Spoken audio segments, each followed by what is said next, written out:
नमस्कार दोस्तों, कैसे हैं आप लोग। माइक्रोवेव के एमसीक्यूज लेके आई हूँ माइक्रोवेव इंजीनियरिंग से रिलेटेड। तो क्वेश्चंस करते हैं। चलिए, फर्स्ट क्वेश्चन है power amplifiers in the increasing order of efficiencies. ये तो वेरी सिंपल क्वेश्चन है, आपको पता ही होगा। Out of the given options कौन सा आंसर सही होना चाहिए। आपका आंसर होना चाहिए क्लास ए बी सी, क्योंकि क्लास ए एम्पलीफायर्स की एफिशिएंसी कितनी होती है 50%। B class B amplifiers have an efficiency of about 78% and class C amplifiers can achieve the efficiencies of up to 100 or 90%. So in the increasing order of efficiency आपका जो होगा A less than B less than C ऐसे होगा, मतलब ये efficiency का order होगा। और अगर डिक्रीजिंग ऑर्डर में देखें so it will be like this way. Okay, eta is for efficiency. Okay, next question is a short transmission stub line can be used to provide a shunt capacitance of। देखिए transmission line क्या होता है, it is a 2 wire inductor only ना। It consists of 2 wires and there is a finite spacing between these 2 wires. That means this can act as a plate of the capacitor, so they can be used as a capacitor of very low values of the range 0 to 0.1 picofarad. Okay, तो ये है। Next है third question. In a dash oscillator the RF wave, radio frequency wave, travels along the helix from the collector towards the electron gain। तो इसका answer क्या होगा। Interaction नहीं होगा, मैग्नेट्रॉन नहीं होगा, it will be BWO, backward wave oscillator. इसमें helix की फॉर्म में होता है ना, it is like in this form. In a BWO what happens that the RF wave travels along the helix from collector towards the electron gun। Thus, the signal for oscillation is provided by the bunched electron beam itself and the oscillation occurs. That means signal for oscillation, because in order to generate the wave the oscillations has to be generated first ना। अगर आपने पढ़ा है ना d theta omega is equal to what, d theta by dt, when there is a phase change with respect to the time that frequency occurs। तो यानी कि frequency भी तो वही होती है, number of oscillations generated per second, number of cycles generated per second. So the signal for oscillation जो होता है it is provided by the bunched electron beam itself and therefore the oscillation occurs. Next question is what? For a wave propagation on grounded dielectric sheet, the equation to be satisfied by Ez in the region of presence of dielectric 0 less than equal to x less than equal to d for the propagation to be in z direction is, this is x, this is y, this is z। The equation describes, देखिए इसको equation क्या होगी आपका, propagation कौन सा है, propagating जो आपका DOP है, direction of propagation, this is along z। So that means कि in order to propagate the wave on grounded dielectric sheet, this is a dielectric sheet, the equation to be satisfied by Ez will be what, del 2 by del x square plus epsilon r k naught square minus beta square e to the power zxy equal to 0। It is clear जो relative permittivity of dielectric है it is also part of the second term of the equation। तो बाकी other equations are of no use, ठीक है, क्योंकि x की direction दी हुई है, x का जो है रीजन दिया है 0 टू d है। नेक्स्ट क्वेश्चन है आपका, नेक्स्ट क्वेश्चन क्या है आपका, देखिए नेक्स्ट क्वेश्चन हम चलते हैं। नेक्स्ट क्वेश्चन है आपका ये फिफ्थ क्वेश्चन है आपका। A modern device that replaces a slotted line is digital CRO, generators, network analyzers और computers। तो आपका network analyzer is a modern device that replaces a slotted line। That means all those slotted lines जो होते हैं it is used to be the principal way of measuring unknown impedances। slotted line क्या करता है, it is used to measure unknown impedances at microwave frequencies। Microwave frequencies they have largely been superseded by the modern network analyzer in terms of network analyzers accurate होते हैं, versatile होते हैं, conveniently हम इनको use कर सकते हैं। तो जो modern device आया that replaces a slotted line is network analyzer। Next question is when a lossless line is terminated with an arbitrary load impedance ZL, then when a line is terminated with a with an impedance other than the characteristic impedance of transmission line, so it results in the reflection of waves from the load end of transmission line, hence resulting in wave reflection in transmission line. तो answer क्या होगा, entire supplied power transmit नहीं होगी, loss नहीं होगा, it will cause wave reflection on transmission lines. Next question is phase noise जो होती है at the output of an oscillator, okay, it is given by kt naught f by pc. Phase noise, k क्या होता है, Boltzmann constant होता है, b is the operating bandwidth होती है of the system. Equation is considered for the bandwidth of 1 hertz. यहाँ पे आपने पढ़ा होगा ना kt नॉट b होती है नॉइज पावर, तो यहाँ पे जो बैंडविड्थ है हम अगर 1 हर्ट्ज मान रहे हैं as per the definition of phase noise, so f is the figure of merit of the system. तो आपका आंसर होगा kt naught f by pc. pc जो कैरियर पावर होती है ना.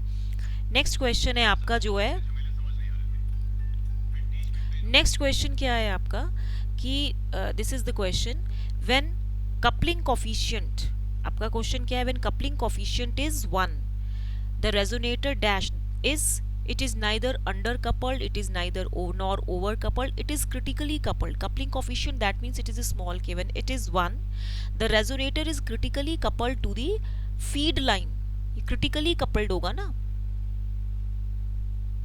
it is critically coupled to the feed line, ठीक है. That means when the coupling coefficient is 1, तो जो आपकी मैक्सिमम पावर होगी it will be transferred between the resonator and the feed line. Resonator energy storing device है ना, तो resonator और फीड लाइन के बीच में मैक्सिमम पावर ट्रांसफर होती है. It is and since the resistance जो होता है रेजोनेटर का, रेजिस्टेंस ऑफ द रेजोनेटर जो होता है it is equal to the characteristic impedance of the transmission line.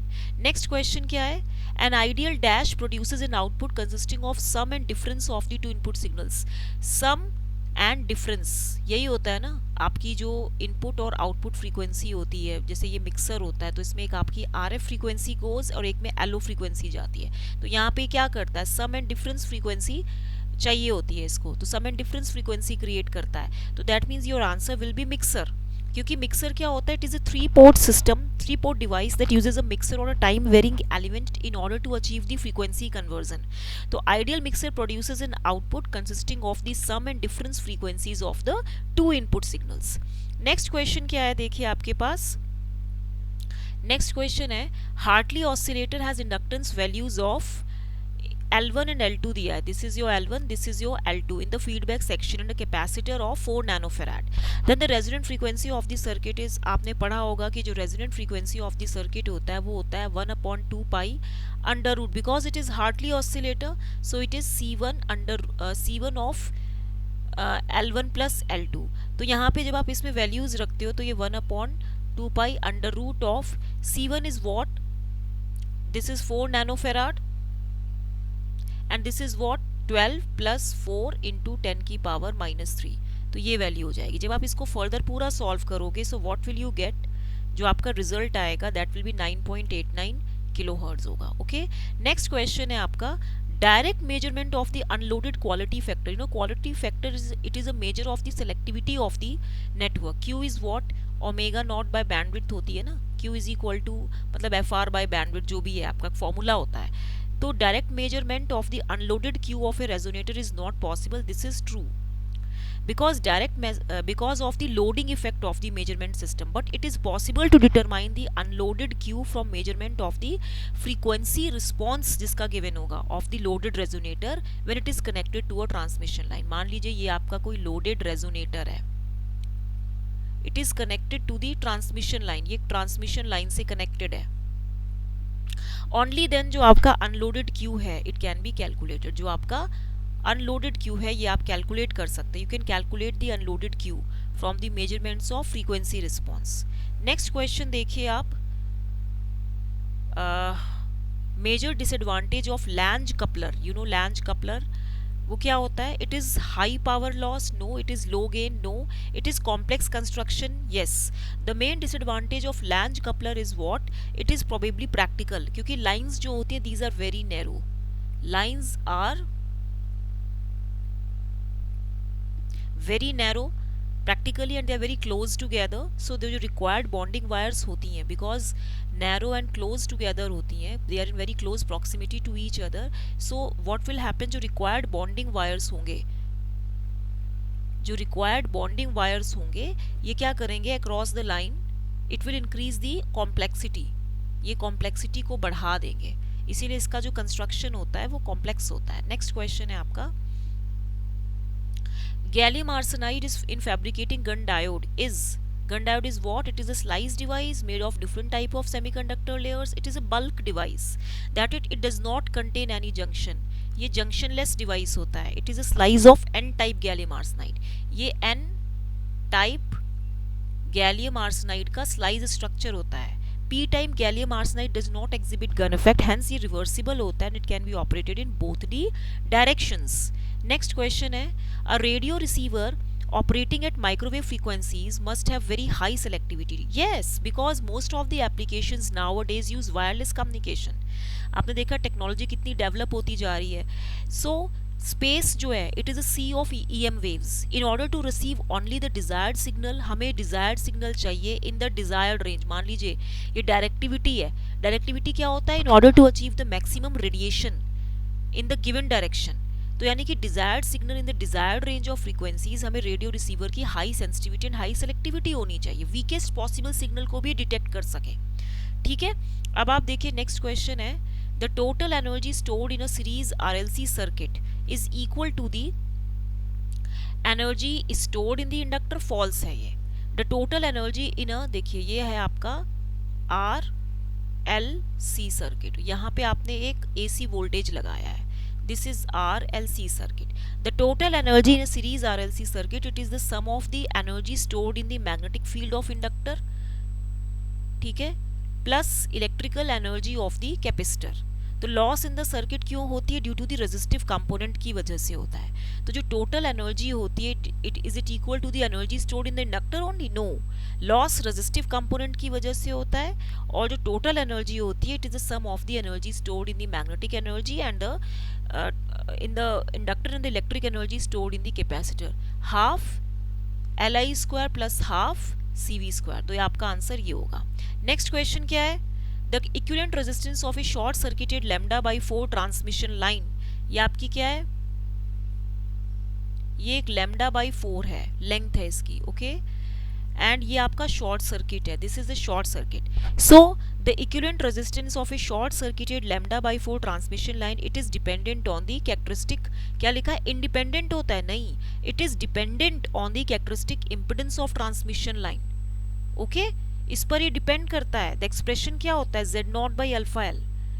Resistance of a short circuited line जो होता है it is directly proportional to the characteristic of the resistance जो of short circuited transmission line जो होता है, it is directly proportional to the characteristic impedance of the transmission line. ठीक है, आपने ये पढ़ा होगा ना, Z input is equal to Z0² तो यानी कि Z0 is equal to √of what, Z input ZL. अगर ZL आपका लोड रेजिस्टेंस है तो ये क्या होगा, Z इनपुट इंटू R. तो आंसर क्या होगा, ये फॉल्स होगा, बिकॉज इट डिपेंड्स. तो ये क्वेश्चंस अगर अच्छे लगे हो तो उन्हें लाइक शेयर एंड सब्सक्राइब करना मत भूलेगा. Okay, till then